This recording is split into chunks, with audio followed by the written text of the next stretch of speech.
there. My name's Kevin. I'm one of the event hosts here at Powell's Books. Before we begin, I want to encourage you to check out our lineup of upcoming virtual events by visiting our website at powells.com. If you don't already do so, please follow us on social medias, Twitter, Facebook, Instagram, as well as our YouTube channel. Tonight, we're excited to host Kelly Barnhill in conversation with William Ritter. Stone-in-the-Glen, once a lovely town, has fallen on hard times. Fires, floods, and other calamities have caused the people to lose their library, their school, their park, and even their neighborliness. The people put their faith in the mayor, a dazzling fellow who promises he alone can help. After all, he is a famous dragon slayer. At least no one has seen a dragon in his presence.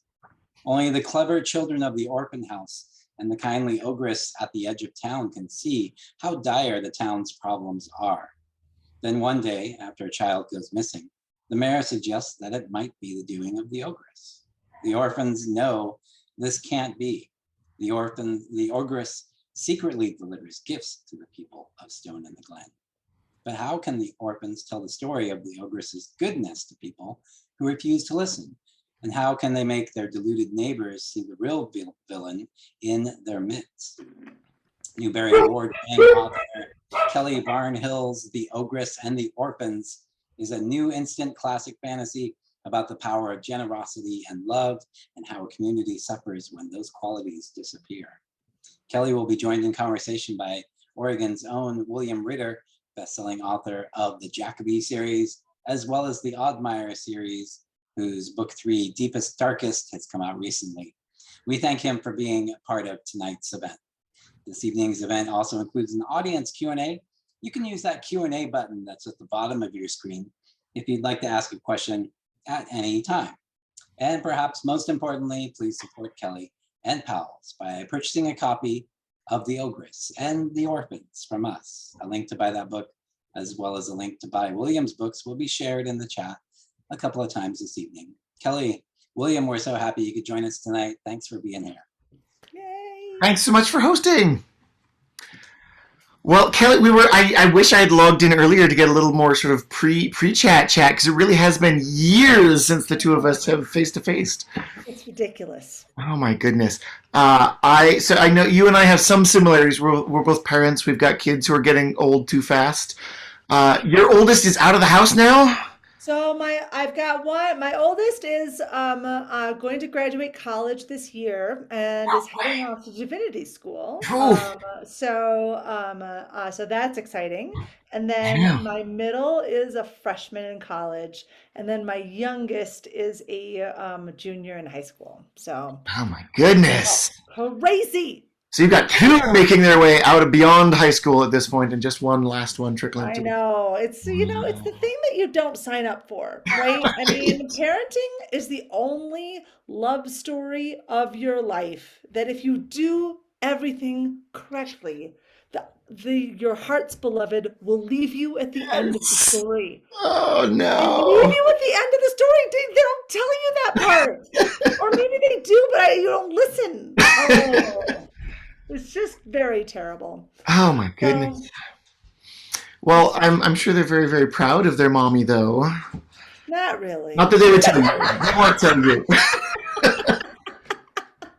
My kids don't read my books because it's too much mom in their head, right? And I get it, actually. I do get it. Like, I mean, your mom, when you're a kid, especially like at that sort of like critical, sort of like young adult, sort of high school to college, I mean, really middle school to college, that chunk of time when like that sort of quest for individuality and that quest for sort of like meaning of self is so important.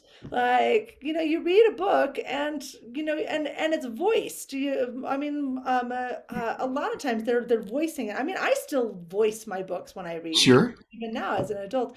And so they hear me. Yeah. And it's just like, that's a bit much. Yeah.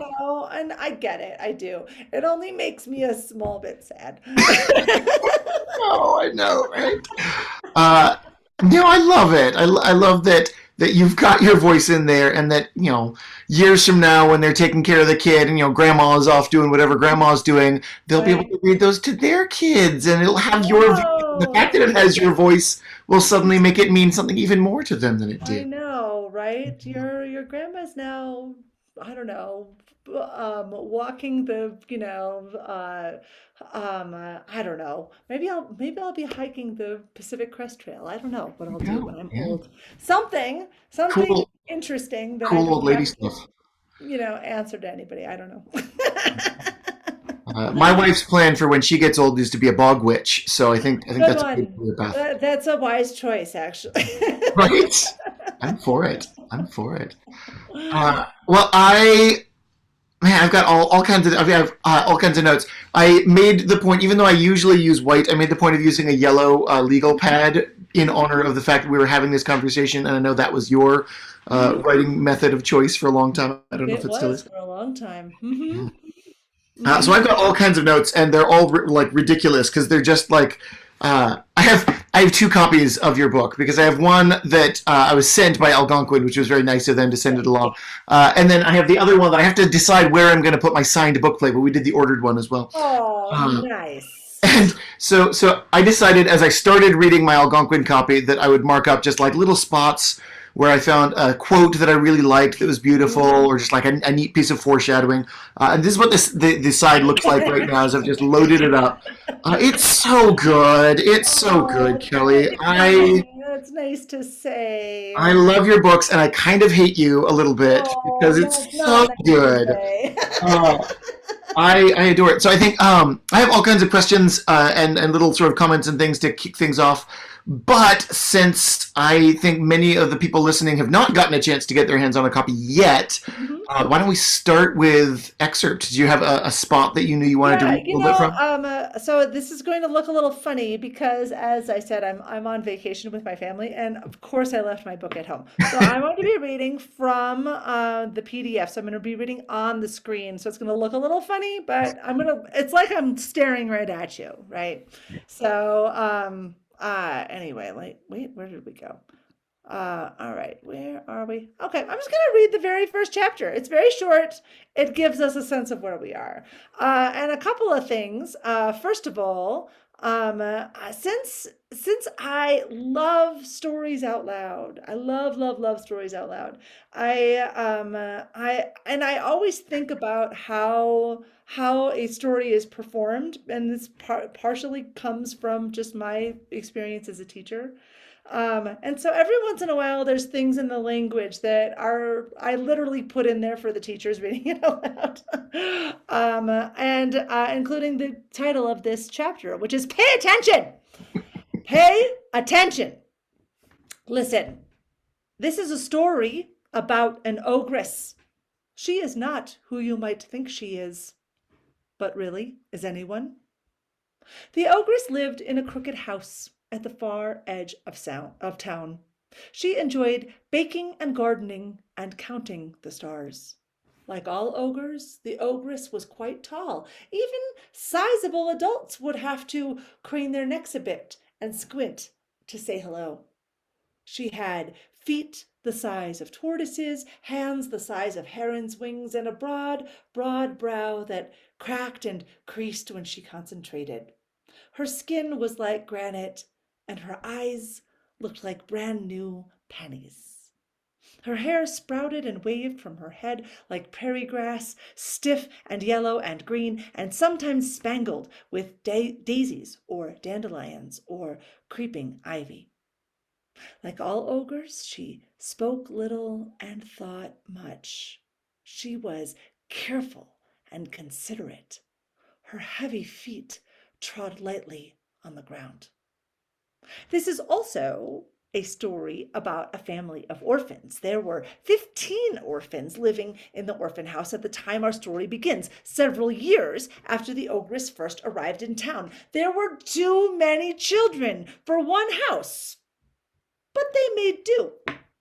Their names were Anthea, Bartleby, Cassandra, who preferred to be called Cass, Deirdre, Elijah, Fortunate, Gratitude, Hiram, Iggy, Justina, Kai, Lily, Maud, and the babies, Nanette, and Orpheus. They were good children, these orphans, studious and hardworking and kind, and they loved one another dearly, ever so much more than they loved themselves.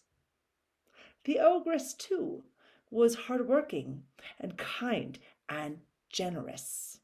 She also loved others more than she loved herself. This can be a problem, of course, sometimes, but it can also be a solution. Let me show you how. Oh, I love that so much. Oh my gosh, I have not one but two places that I flagged, even in that page and a half. A little bit. Oh my god, I love the poetry of your writing. I love it so much. My wife, after I was only a third or Oh, sorry, okay. say that again. Keep going. So, my wife had asked me. I was only a third of the way through the book, and I was commenting. Oh, I like love the language, love the way she describes things. She said, the ogress. So like, is she described as being sort of like a traditional ogre? Like, is she all kind of craggy and like stony and ugly? And I was like, I mean, yes, but no. Let me read it. And so I had to read that section there where it describes, because it's so. I was reading along with you. The feet the size of tortoises and hands the size of herons' wings. You could just say she was big and thick and clunky, and none of that would have come across. Just the beauty of this, who she is. She's very traditional. She's very classic ogre. She looks like what's in my head for what ogres are supposed to look like, and you've managed to do that in a way that is so beautiful, and I love that. And I love how lightly that is the thing too. I mean, one of the things that we learn being outdoors is that there's a beauty in all things when we look twice, right? And and so, growing up, we did a lot of hiking up in northern Minnesota, and northern Minnesota is an interesting place because it's like boggy and lakes and forest and all kinds of sort of like different kinds of biomes that you sort of like move through as you go down the trail, and it's also interesting because it's some of the oldest rock in the world is in Minnesota. Fun fact. And so you'll be walking along and you'll come across this like giant boulder that has literally been like pushed up from the ground. And like this huge like craggy thing like covered with like lichen and it isn't this something that sort of announces itself as beautiful, but it's extremely beautiful. And also just sort of stunning too. You get that sense of slow time, because you're looking at this thing that is, 2 billion years old. Like, that's crazy. Like, oh, yeah, it's just as like, no big deal. It's just 2 billion years old. Yeah. Like, and it's just like, and that stability and like its right to exist, is so interesting to me. But also just that, nobody's gonna like make a painting of this boulder, but it's extremely beautiful on its own terms, and that's the thing. I think that like, in when we're when we are writing about like particularly writing about the ogress, that and I was actually very careful to like to try to make sure that the reader is only really experiencing her from on her own terms and in her right to exist as well. That she is also very ogre-like, and yet it has its own sort of beauty. But again, you need to look at a second time, and you have to look twice. So Yeah. I And I'll avoid giving spoilers, but I love that the person or the voice describing her is your narrator, and I had my suspicions about halfway through the book about who that narrator might be. And I love that for all the little asides, that your narrator is very cheeky. You'll do little, their narrator will say little things like, of course I knew this, and if they had bothered to ask me, they would have known. And I love the reveal on that one, but I love that the narrator that you chose was the one who was describing all of these people, including the ogress. Names, but before I get too far, you had, this was the perfect section. Of course, the first chapter is great. You also introduced all of your children. And I spend a million years on my names. I love thinking about what names I'm going to include. I love that they have the alphabet names. That made it actually so much easier for me to keep them in my head. But then also, I wasn't thinking about this until like 2 minutes before we got on the call. But I'm aware that at least through, I know Bartleby, Cassandra, and Orpheus are all names that I know associated with storytellers.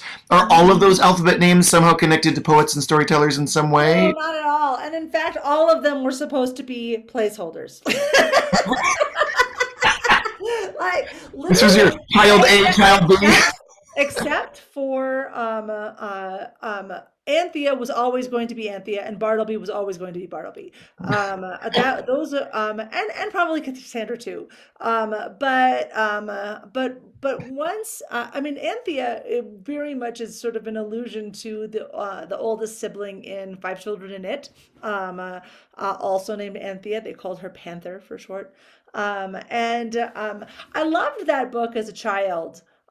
Even though, like, when I read it to my own children, there's a lot of places I had to skip, as one does with old children's literature. Yeah. We'll just leave that there. But I loved that book as a child, and one of the reasons why I loved it was that it's the story of siblings. And it's sort of that sensation of all the siblings together, right? And that idea of siblings as a unit, where like each kid is their own individual kid, but the shape of that kid alters when the closer they are to their siblings. And I loved that sensation of like being in a big family, because the Anthea in Five Children in It was the oldest of 5 kids. I'm also the oldest of 5 kids, so I had this like really strong affinity to her. So so Anthea here is most certainly named after her. But I decided to have the children in alphabetical order, mostly so that I could keep them straight.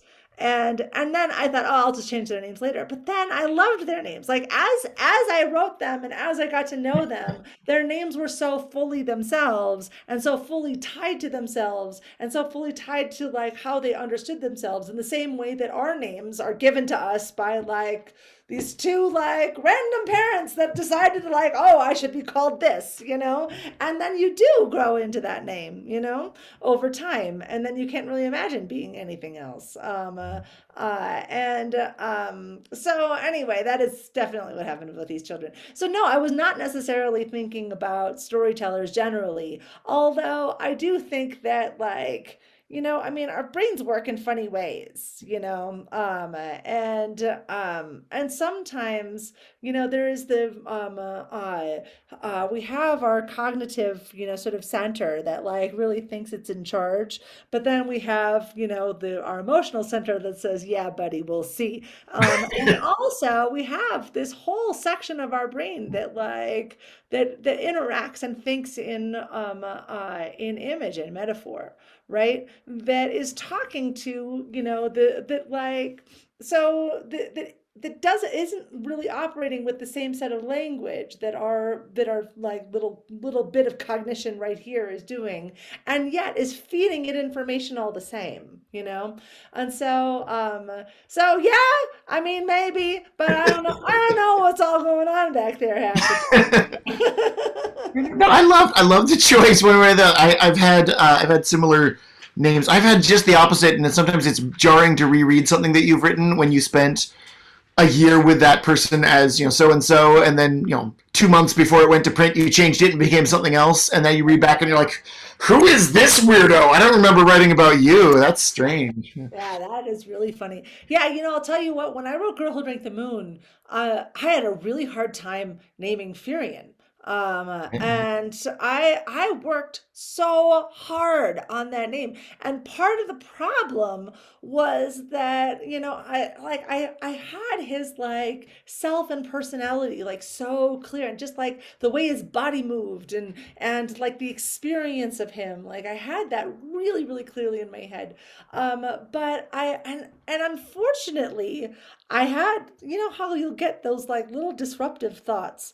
Unfortunately, I had a disruptive thought early in the process where I said, I need a really great name for this character, kind of like what Diana Wynne Jones did with Calcifer, but not Calcifer. But the thing is that, like, I could only think of Calcifer at all, and I was like, I can't name him Calcifer. First of all, because she already is, but also because like they're nothing alike. It was just like it wasn't Calcifer's personality. It was just what that name was doing. Right. But then like I just like became this like giant like boulder in my path. Couldn't get around it. And so finally I had so in those early drafts, like I would either have like just like a bracket, or I would like, like a bracket with like me berating myself, like, why haven't you solved this problem, you moron? It's stupid. Get this figured out. What kind of writer are you? These are very helpful comments. I've found. Right. Yeah, no. Nobody has mastered the art of self-beratement like writers, right? Like, I mean, we're really next level. I think I had just one of those slip in one of my drafts to Algonquin. That was a note, something along. It wasn't quite that bad. It was something along the lines of like, figure this stupid crap out right here, and put it. And it was I had gone through the draft and fixed all my mistakes, but accidentally left one of those in. And so when it came back to me in the revision rounds, it's like, yep, you should, yeah, in fact, do what that guy said. Yeah. Shoot, yeah. Yeah, totally. Oh yeah. Oh, what a dumb job this is. Such a weird job. Weird job. Why do we do this? Speaking of which, so I have in my text DM, whatever's, I have from 2018. I have a message from you, basically saying that you're done. Right. And that was after Girl Who Drank the Moon. Must have just announced the Newbery for that one right around then. And I politely said, I respect your opinion and your emotional arc, and I think you're wrong, because I've met you and I've heard you talk about stories, and nothing but respect, but I imagine that might not be entirely true. Enjoy your peace of mind anyway. And sure enough, 2 or 3 years later, something had started percolating. Do you want to speak to that a little bit? Yeah, how that whole process was? I'll tell you what, I really did think I was done. And I was really okay with that, actually. And I mean, there's a lot going on. I mean, first of all, Girl Who Drank the Moon came out, and I was very sort of emotionally like distant from it. I had, one of my kids had developed a major illness, and so like my whole life became doctors and waiting rooms and hospital visits and all these different things that was like, and I had been very clear with our shared editor and our publisher too, and so at the time I was just like, look, I'll show up for the things that you need me to do, but like I don't want to see any reviews. I don't want to. I need to be sort of like distant from all of this, and they were really awesome about that. It did mean that like some people, when like all of that stuff is sort of like heading towards that sort of fateful Monday in January when those calls go out, like they have like an inkling that like they're part of those conversations. Like they have like a clue. And I didn't. I had no idea at all. In fact, the only reason why my phone was in my room at all was because I had a beloved cousin of mine was very sick with cancer and did end up dying, but did not die then. But like was really in pretty like dire straits at that particular time. And so I was keeping my phone in my room in case like something terrible would happen and we had to like all systems go in the family, and so when the phone rang at 5 a.m. and it was a phone number I didn't know, like I was like about to start sobbing, and instead it was a room full of really cheerful librarians, and really enthusiastic librarians too. But like emotional roller coaster. What? Emotional roller coaster. My God. Oh yeah. But then also what that meant too was that like it was sort of like emotionally tricky, right? Like I mean, even before then, I had thought maybe like I have nothing more to say. Maybe like this like because my care for my family became this like overwhelming concern, and that was my primary job. And I was just like, you know what? I'm just going to be good at this, and this is fine. And like all this can be, and I've written 4 books now, and like maybe that's enough. Maybe 4 books is a lot, and so but then also like I had very sort of like clear ideas of who I thought was going to win that year, and then it was me instead. And so like imposter syndrome is a thing, like all that stuff is a thing. But then like the world kept getting meaner, like the world got real mean in 2016 and 2017 and 2018. I used to call my phone the rectangle of doom. And like it was just like, and you just like I couldn't stop looking at like how cruelty seemed to be monetized, right? It was like not only monetized, but it was also a strategy by which people would choose to enlarge their platform and Yep. enlarge their scope and enlarge like where like their standing in various groups and even in the whole country. And that was like really depressing, and in the meantime, all kinds of things that felt so like integral to what it meant to live in a culture or a society or a neighborhood or whatever seemed to be under attack, right? This idea of what is the public good seemed to be under attack to me. And yeah, and so I had started. So here's the thing. I'm kind of a fairy tale person. I kind of have a fairy tale brain. I've been a fairy tale kid since I was a little kid. I was a delayed reader as a kid, and I loved listening to stories and telling stories, and then listening to stories and telling stories. It was my favorite thing. And and so I was like really, really feeling incredibly sad about sort of the state of the world and the state of things.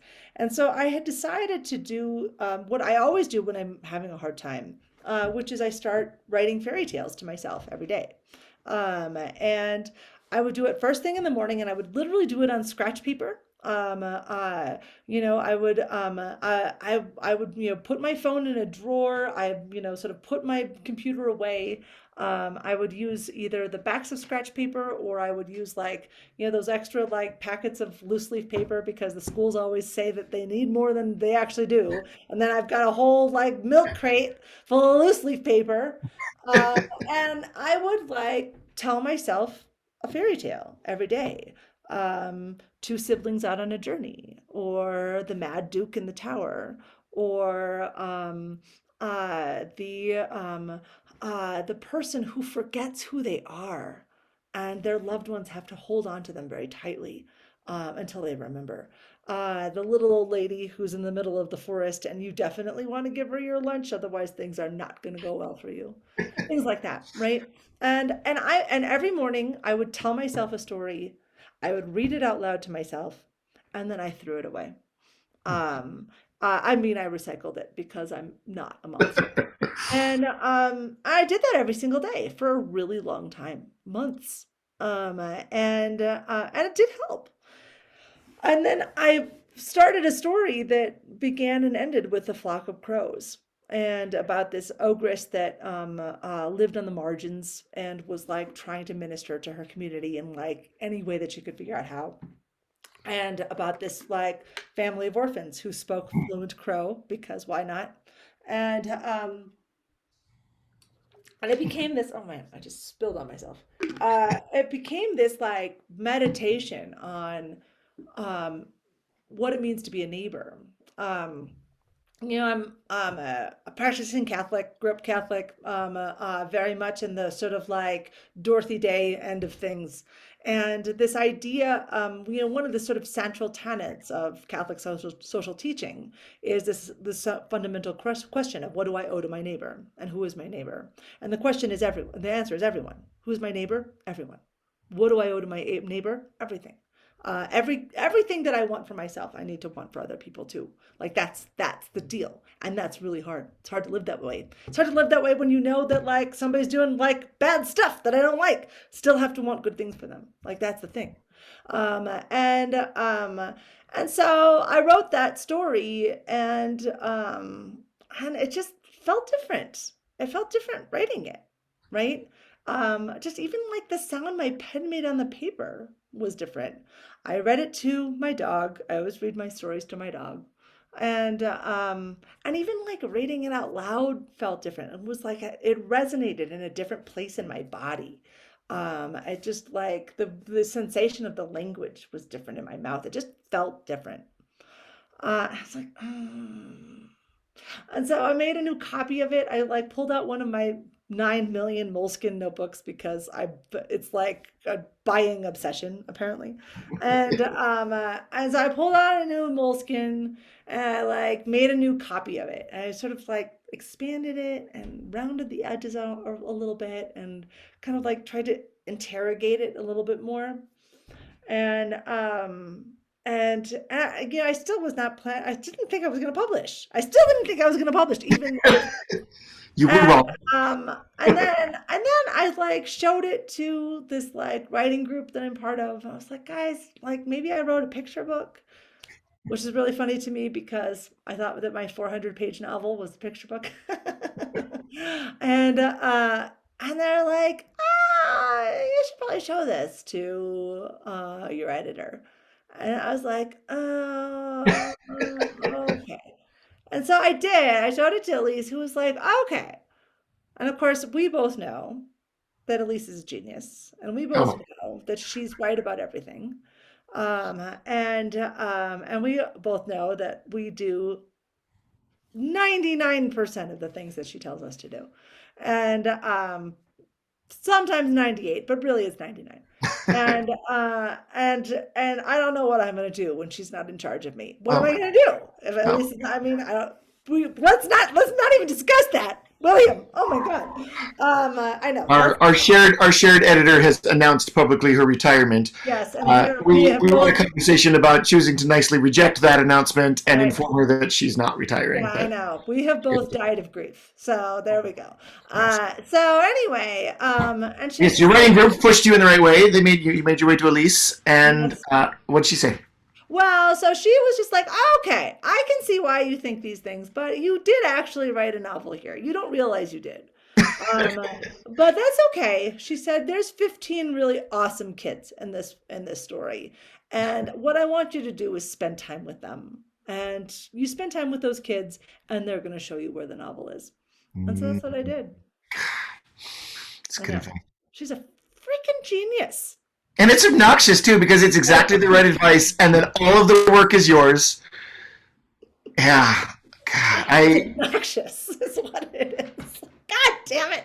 Sorry. God damn it. Elise. So anyway, and make you I don't know what I'm gonna do, William. I don't know what I'm gonna do. Okay. But anyway, so that's where things happen. And the thing is that then during that, so it's the book that I wrote by accident. But then I also wrote another book by accident. It's coming out on May 3rd. So I know. Wait, is this for adults? Yeah, it's true. Ooh, an adult book for grown-ups. For grown-ups. For real grown-ups, which I always said I never do because, as we both know, grown-ups are boring. But I did write it, and I'm actually pretty excited about that one too. So title drop. What is your grown-up book? It's called When Women Were Dragons. What? Yes, that's right. When Women Were Dragons. Yeah, it's dedicated to Christine Blasey Ford. So yeah, just to give you a sense of where I was when I wrote it, and but also and guess what? These might be my last books too. I mean, the thing is that I think that like there's something freeing about sort of feeling like this might be my last book, and like if my career ends here, like that's okay, right? Like I feel pretty good about this, you know. And so maybe every book is my last book. I don't know. Maybe a good philosophy to take. As you, I mean, I have said this before. The thing is that I've said this before. I think I'm done writing. So, yeah, I think yeah, you can. I like that you took some time off. I think that was probably very mentally healthy. yeah. But yeah, I don't. I think like the way you talk about stories, the fact that you write little folk tales to yourself doesn't shock me at all because it's like that's kind of every time I've listened to you speak, every time I've gone to one of your speaking engagements or sat in with you on a panel. Yeah, that's kind of where you're at with stories. Is that they like this? The Ogress is just a love poem to stories. Like I love. I'll get in. One of my questions has to do with craft, so maybe I'll move my way in that Oh direction. yeah, let's do it. But and by the way, before I get even further, for those of you listening, if any of you have any questions, we would love for you to drop those in the Q&A box, so that when we get closer to the end here, we can jump over there and make sure to get some of those. So yeah, ask your own questions. So I was thinking about craft. That I love the way you set up a story. I think it's beautifully done. I mentioned back. I've used Girl Who Drank the Moon as examples to talk about writing. That with that one I've mentioned to you, it has this point where it's almost just a little before the halfway point in the book, where you just sort of push everything up a hill, and then once you reach that point, it's all rolling. And I read the entire, probably the last 2/3 of it all in basically one sitting, just because you can't stop at that point. And Ogress has a similar, like it's got a pace that you've put the pieces in place and the dominoes start going off, but in a much more intriguing way. This one just circles back on itself in this fun, fantastic, very storyteller way.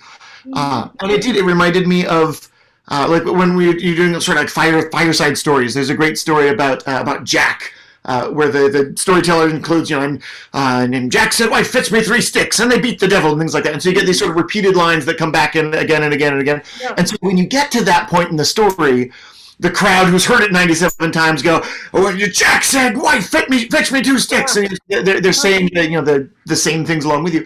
Even though every time you tell the story, you tell it as if it's the first time you've ever told it. You've heard it a million times before, and the story has come around before.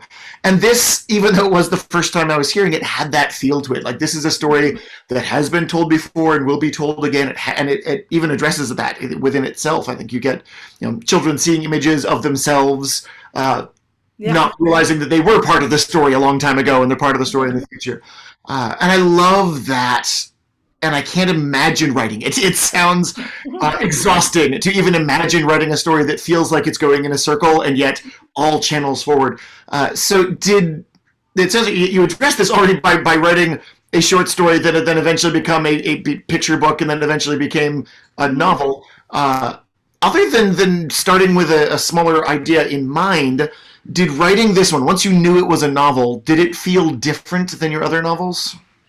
I mean, no, I don't think so. I mean, the thing is that once I sort of was given this task by Elise, I still wrote this one in a very similar way, and that I had my box. I had to think about it for a long time. I had to do a lot of experimentation. I have to my draft is. I mean, in some ways, this was sort of more involved because I had more draft zeros than normal.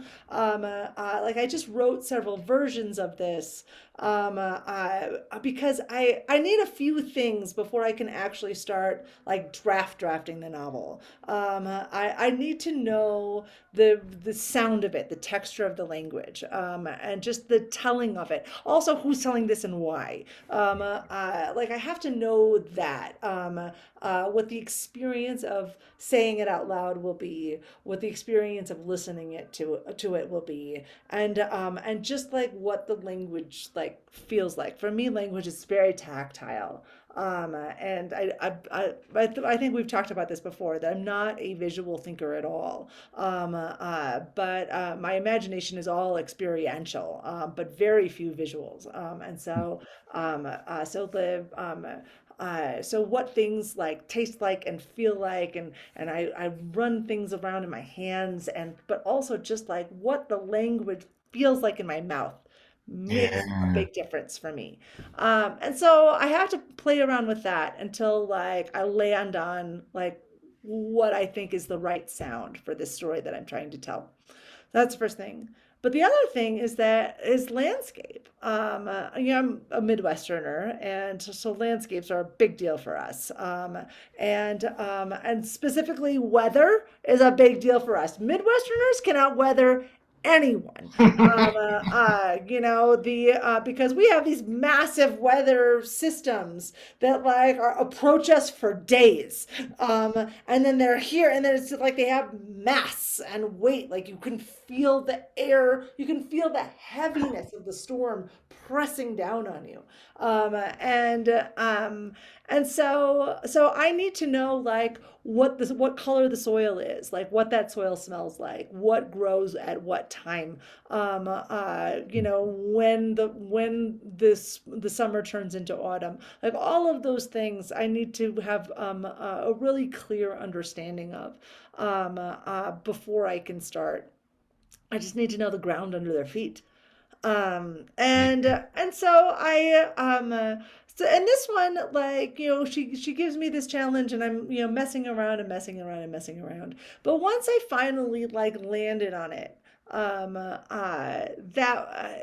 it did unfold like in a very typical way. It's just that the world around me was a little different.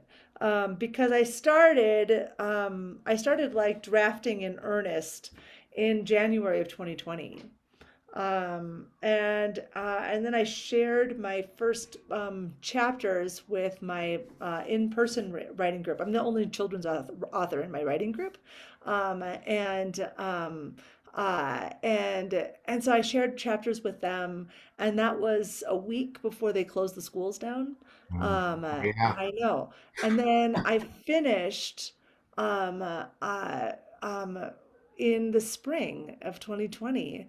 And there had been this terrible, terrible murder in my city, and my whole city erupted in this expression of grief and anger and frustration and pain.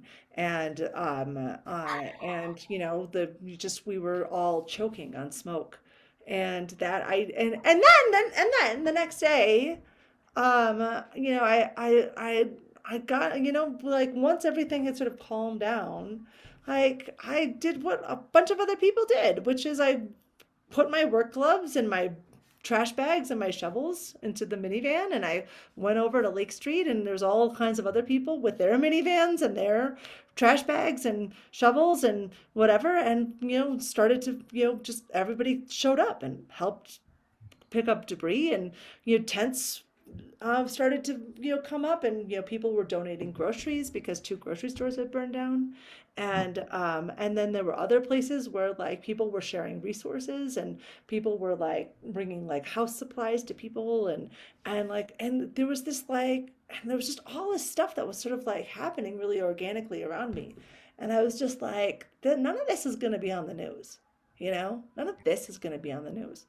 And I had just finished the draft, and it was like time for me to start revising. And that idea of like what neighborliness is, and like what do I owe to my neighbor, and how do neighbors show up for each other, and how does that contract get broken, and how does that contract get healed? Like all of that like was like sort of playing out in front of me in this like really dynamic way. It was just really, it was an intense time to be writing a book. Yeah. My college kids were home. My kid got sent home. Like my other kid was like about to graduate, and like everything stopped. Like all this all this way in which like like we got separated from each other. We got like shut into our houses. Like all of that stuff was like happening as I was like writing this book. It's totally nutty, Yeah. right? Yeah. It's a wild time to be writing. It's a wild time to be writing a book. I'll tell you what.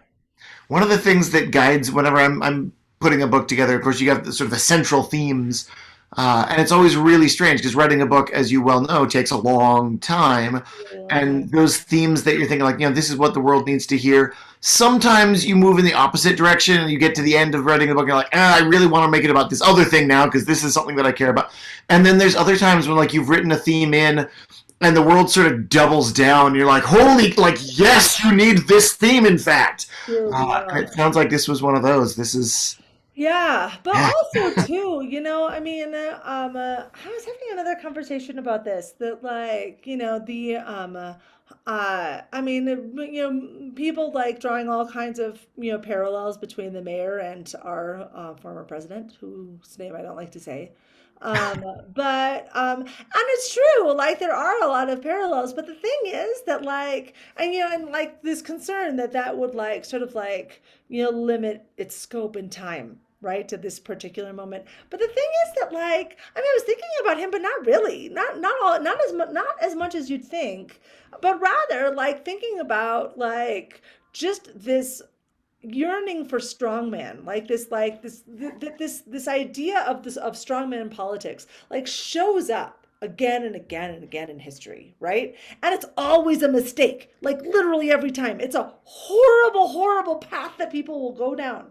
There was, Sinclair Lewis wrote It Could Happen Here about a brash, big talking con artist who manages to become president and very quickly transforms the United States of America into a into authoritarianism and despotism and kleptocracy, right? He wrote that book in 1935, right? Yeah. And so this idea of the guy who comes in and says, I alone can fix it. I mean, look at Hungary. Look at what happened to Poland. Look at what's happening, all over. I mean, one of the things that like was really informing me about this idea of like of dragons hoarding and siphoning like resources from around them, like that was like, I mean, I was literally thinking about Putin when I was thinking about that, like, and that whole idea, and also, but also thinking about that as well as sort of like this new, American oligarchy that we have too. We don't like to call it that, but like, we have these billionaires that just like they just pull and pull and pull. They extract value from the people whose labor is making the value, and there's no limit to it, right? There's no off button. There's no off ramp. It's never enough. And it feels like this new feudalism, right? And so like, and then you think about that. You think about the people who found some dinosaur bones, was like, well, this must be freaking dragons, I guess. And also like created this idea of dragons again siphoning value and hoarding value for the sake of hoarding, for the sake of hoarding, for the sake of having it, right? Their $1 billion boat or whatever it is, right? And not to rag on Amazon, but let's rag on Amazon. And but also like, I mean, the idea that like this like powerful creature, if you already have this powerful creature in a castle that is hoarding all of the value that you are producing and taking it away from you for the sake of having it, right? Like, seems kind of like that's legit, right? Like that's a reasonable a metaphor to sort of come up to explain your lot in life. Yeah, you talk about like you do sometimes think about particular individual politicians, but also you're writing classic cliche villains, Right. and if politicians fit the model of a classic cliche villain, maybe you should be thinking about that politician a little bit more. Yeah. Right. It's really true. I know. I mean, in some ways, like, Trump did us all a favor. Like, like all of those villainy things that we had our villains do that our editors were just like, this is a bit much. It's like, is it now? Yeah. Is it now? I don't think Yeah, so. do I need to turn it up? Yeah, weirdly, I had, it was a little bit before then, that the fourth and final Jackaby book, the fourth and no longer final Jackaby book, is I'm working on Rook now.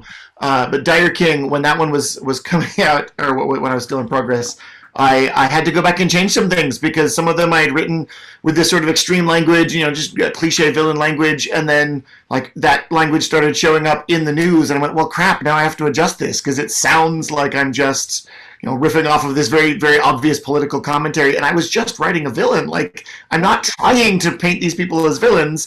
They just keep stepping on my villain feet. Like, it's not fair. It's not my fault. We have not a whole ton of time, so I should wrap things, I want to comment on just a couple of my pullouts or your philosophies that I'm loving. You mentioned this idea of I alone can fix it rhetoric. I love that you brought that in, and also just that he consistently sort of is this voice of turning people against each other. We got his posters say things like, the more that they know that you have, the more they'll try to take from you. So like hide your good things, hide your bad things. Whereas of course you get the repeated line of the more you give, the more that you have is actually the truth. The more you give, the more comes back because you're making the world better. Yeah. I love that beautiful line. You have the if you wish to be good, do good. It's such a simple line, but I loved that one as well. It reminded me a lot of the Ms. Marvel repeated line that good is not a thing you are, it's a thing you do, which I thought was such a nice sentiment. I've got the one that wound up on the back of the book, she loved others more than she loved herself, which can be a problem, but it can also be the solution. Oh, there's a reason that they kept that one on the back. I think it's so good. And so just I love these elements that you're getting this sort of philosophy in bit by bit. Violence isn't brave and retaliation isn't noble. And so I think all of those just absolutely lovely philosophies pair nicely with the question that Amy C. has posted here. So I'll read this one aloud to you. Hi, Amy C. Your novels have such a gentle feel and a tender way of holding the world. Do you feel like you write that out of your own gentleness and tenderness, or do you write it because that is how you aspire to exist? Well, that's a really good question. I mean, maybe both. I do feel like, I mean, I don't know how to write in any way other than writing from a place of profound love, right? And it is this profound love I have for my characters. I love them so much. I cry when I turn the book in. Like I cry because they don't belong to me anymore. I don't get to hold them anymore. I don't get to have this sense of like intimacy and closeness with them anymore. And so there is this profound tenderness that I have. And writing just generally is for me a very gentle endeavor, but also I take my job as a children's author very seriously. I don't believe in lying to children. I say so in the book. It is not in my narrator's nature to lie. It is not in my nature to lie either. And so I try to be, as both as truthful and as hopeful as I can. But also I have this profound sense of, love and respect for my readers as well. And my own sense of my own sense of awe at their imagination and what they build, because it is not me who builds the story, right? It's my reader who builds the story. I give them everything that they need to build that story, and I offer that to them with all of the love in my heart, so that they can make something new and make something that I wouldn't have even thought of, right?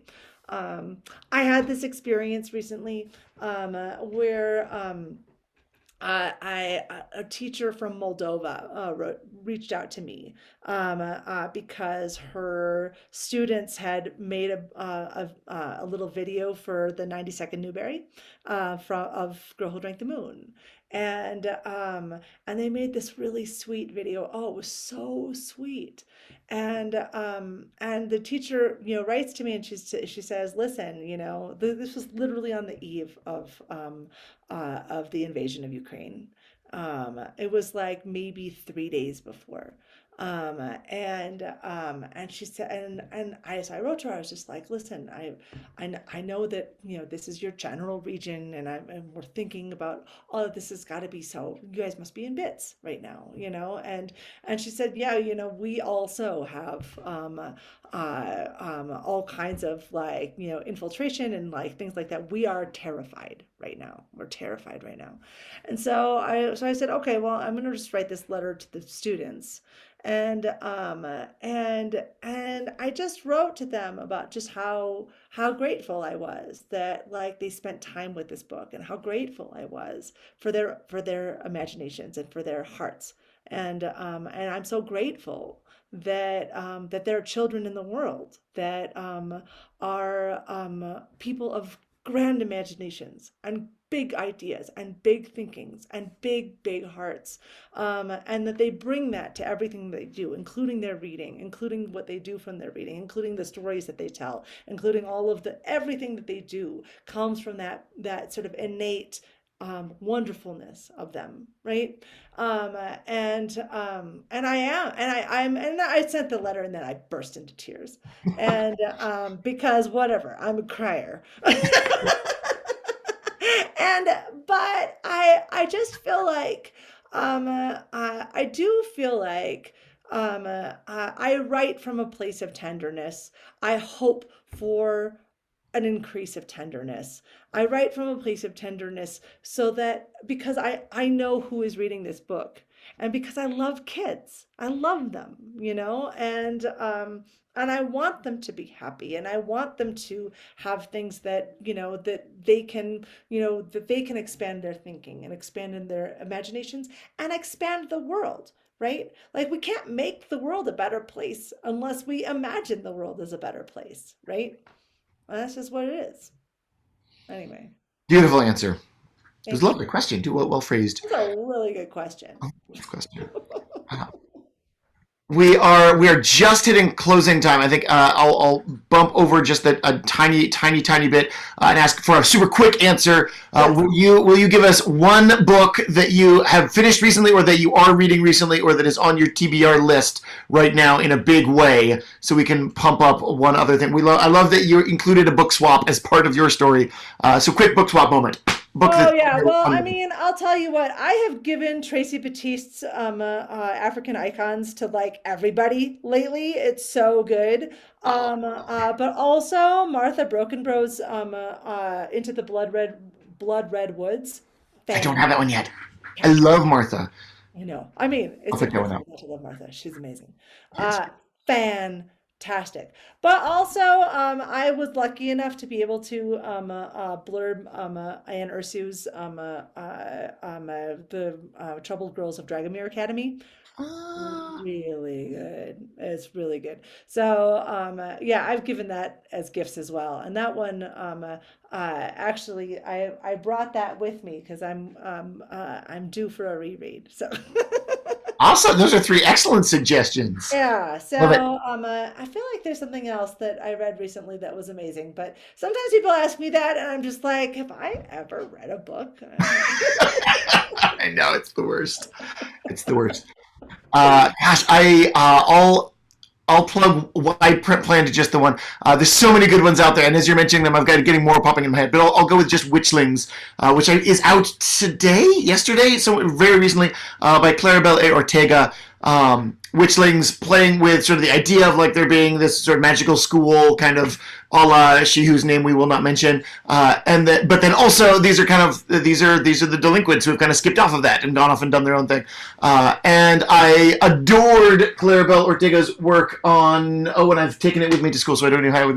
I adored her work on the Ghost Squad, which was just absolutely beautiful. So I am yet to even pick up my copy. I'll be running down to get Witchlings soon. But that's one I think you should all have on your radar because they are an amazing author, and I think that anything that they put out is going to be great. And now finally, I'll turn it back over to our wonderful hosts. Thank you. Get some closing stuff here. Thanks so much, Kelly. Thanks, honey. Nice to see you. Thank you so much, Kelly, and thanks, William, for being part of the event tonight. This is the book right here. I'm going to put a link to it in the chat one more time for you to click on as well.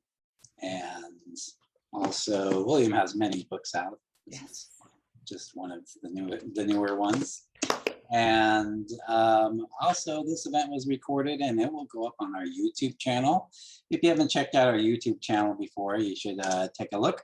There's the link for it right there in the chat.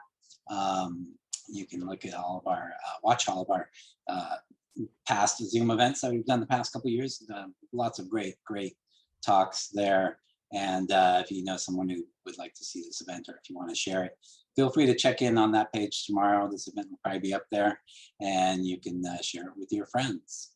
All right, once again, everyone at home, thanks for tuning in. Kelly, William, thanks so much again.